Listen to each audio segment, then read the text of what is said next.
I'm going to show you how to play the Amazing Grace on the organ. As usual, I will start with the pedal notes. Yeah. So in my pedal, I have G, G, C, D, G, for the first phrase. Okay. G, G, C,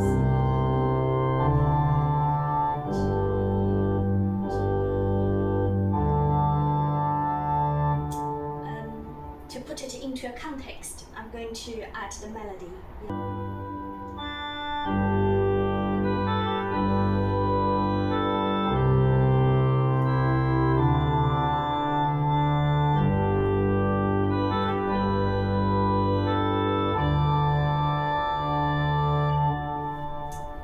Okay, you notice it's totally up to you. You might want to move your foot around between C and D.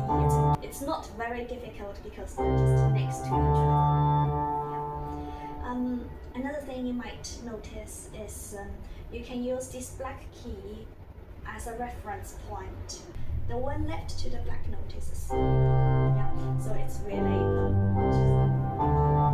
if you want to use the heel. Either way, whatever you feel comfortable.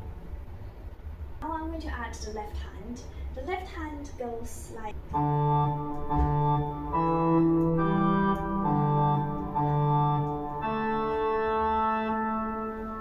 So if I want to put left hand and pedal together, it sounds like this.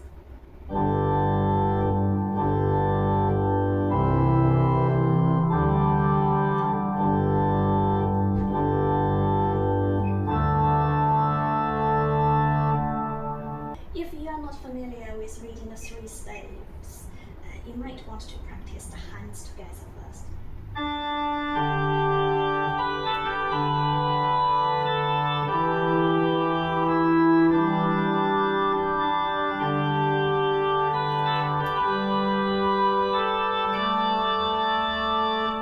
The beauty of this arrangement is you don't have to move your left hand. Just use finger.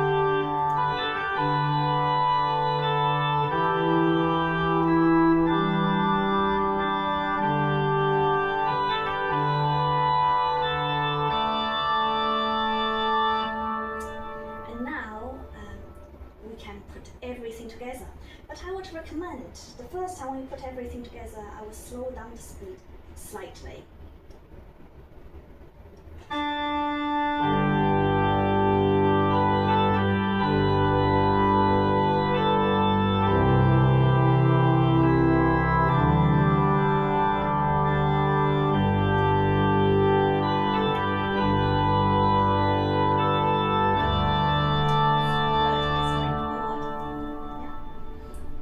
As you can see from the score, there are very few notes on the left hand on the pedal, so it's quite nice as a quick study piece. Let's do it again.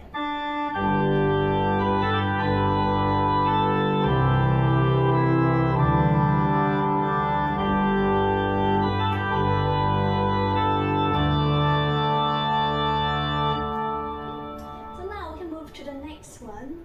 I'm going to play the pedal again. G, G, C, G. Okay, just the next 4 bars.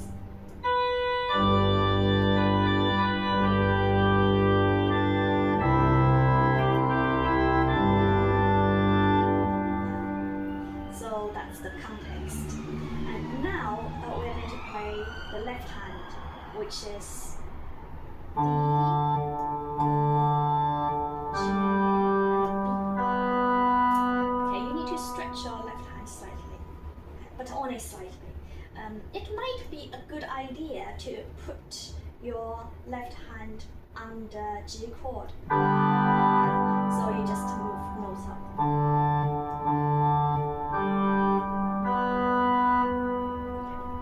So we're going to play the whole thing very slowly.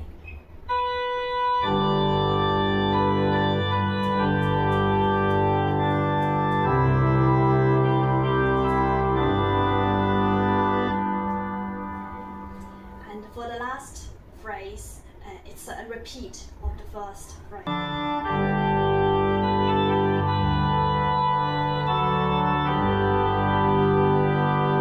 For my last phrase, it's very similar to the first phrase, but there's a small change on the manual part.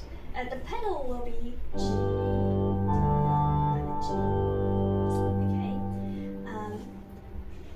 The right hand sounds like this.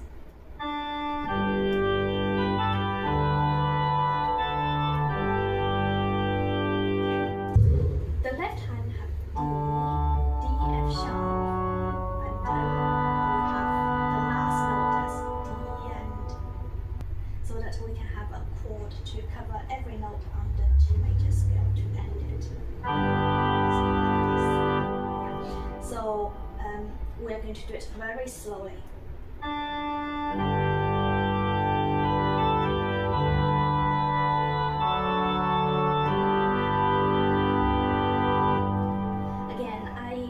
When I was writing this arrangement, I usually avoid changing the chord in the middle of the bar, but here, because we are traveling towards the end, I want to end it with a perfect cadence. Yeah, so I want to end with from D to G. Yeah, and that's why I have to add one extra F sharp to make it clear this is a D major chord. The last three notes over here, this is actually a very common chord progression chord, 1C, 5, 1. So that's 1C.